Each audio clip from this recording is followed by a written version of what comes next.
उम्र 65, घुटनों में आर्थराइटिस। कहाँ तक वह भाग-दौड़ कर सकती थी, पर बच्चों को ये बातें कौन समझाए। विनीता जी स्टॉप पर खड़ी मन ही मन भुनभुना रही थी। लॉकडाउन से पहले तक रेहान के सारे कामों के लिए गायत्री जी आती थीं, पर इस बार स्कूल खुले तो गायत्री का फ़ोन ही नहीं लगा। रवि सोनिया के ऑफिस भी खुल गए तो रेहान को छोड़ने और लेकर आने की जिम्मेदारी विनीता जी पर आन पड़ी थी। बस आकर रुकी और स्टॉप के बच्चे एक एक कर कर उतरने लगे।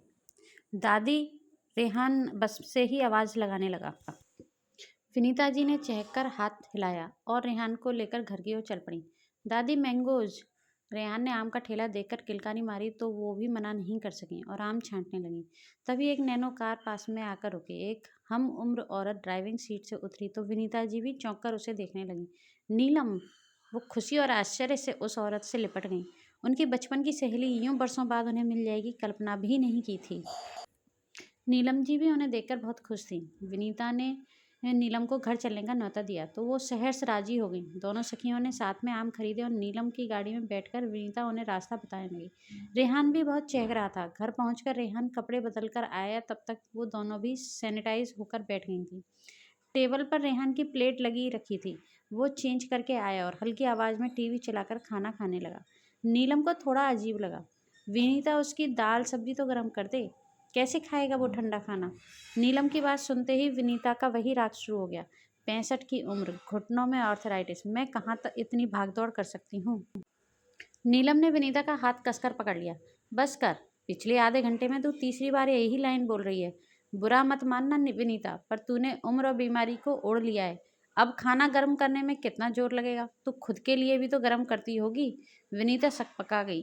मुझसे नहीं खाए जाते ये सुबह के बने दाल रोटी। मेरे लिए तो सोनिया 2 पराठे सेक देती है। जब मन करता है अचार या दही से खा लेती हूँ। और तेरी ऑर्थराइटिस का क्या? दही अचार तो तेरे लिए जहर है। परहेज से तो चलती नहीं है और गाना सारा दिन गाती है। नीलम तो हैरान रह गई थी। विनीता ने सफाई दी। अरे कभी तो खाने का मन करता ही है, कितने मन मारो। रही बात काम की, तो हमने भी तो सब अकेले संभाला है। यही ग्रंथि तो मन से निकालनी है विनीता। जरूरी नहीं जो हमारे साथ हुआ है वही बच्चों के साथ हो। मैं मानती हूँ कि तूने भी गृहस्थी और नौकरी अकेले ही संभाली, पर कितनी ही बार तू भी तो सोचती थी कोई सहारा मिल जाए। तेरा भी तो मन करता था ना कि स्कूल से आकर बस एक चाय मिल जाए। बहू के साथ तालमेल बैठाकर उसका सहारा बनेगी तो वो भी खुश रहेगी और तुम्हारा रिश्ता भी गहरा होगा। वरना बहू फर्ज तो सारे निभाएगी पर दिल से नहीं जुड़ पाएगी। विनीता पर अपनी बातों का सकारात्मक प्रभाव देखकर नीलम ने उसे समझाया। विनीता, पुरानी कहावत है, मन के हारे हार है, मन के जीते जीत। ये शरीर तो उम्र के साथ ढलता ही है, पर हम अपने मन को कुछ ज़्यादा ही ढाल लेते हैं। अगर नियमित खान पान, स्वस्थ जीवन शैली अपनाएंगे तो फिर से जवान हो जाएगी। विनीता उठ खड़ी हुई और नीलम को भी उठा लिया। चल, बाकी की बातें रसोई में करते हैं। अपने लिए गर्म पकौड़ियाँ चाय भी बनाते जाएंगे। जब तक विनीता ने बेसन का घोल बनाया, नीलम ने आम धोकर साफ कर दिए और एक आम काटकर रेहान को दे आई। नीलम ने ये सही किया यार। रेहान मुझसे तो जिद नहीं करता, पर सोनिया के आते ही मचल जाता है कि आम खाना है। उसका नहाना भी मुश्किल कर देता है बदमाश। विनीता सोचने लगी। उसने बेसन का घोल बढ़ा लिया और आलू काटकर प्याज आलू की पकौड़ियाँ बनाई। उसे खुद को भी अच्छा लग रहा था। रेहान आम और पकौड़ियाँ खाकर खुश हो गया। नीलम ने नाश्ता करते हुए उसे हल्की फुल्की एक्सरसाइज भी बताई और शाम की सैर के लिए प्रेरित किया। नीलम तो चली गई, पर विनीता को जीवन मंत्र दे गई। शाम को रवि और सोनिया आए और सीधे नहाने चले गए। नहाकर बाहर आए तो टेबल पर चाय पकौड़ियाँ सजी देखकर सोनिया तो हैरान रह गई। किचन में पहुंची तो विनीता आखिरी घान उतार रही थी। स्लैब पर सब्जियां भी कटी रखी थीं।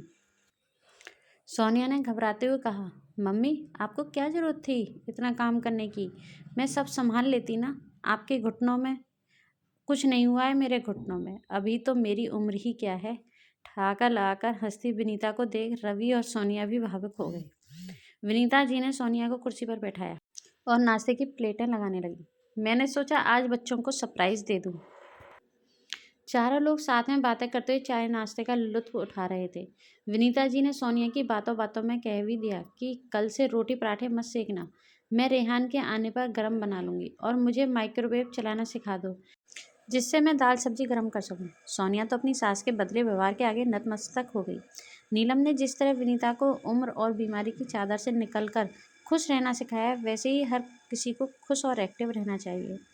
फ्रेंड्स, ये कहावत बिल्कुल सही है, मन के हारे हार है, मन के जीते जीत।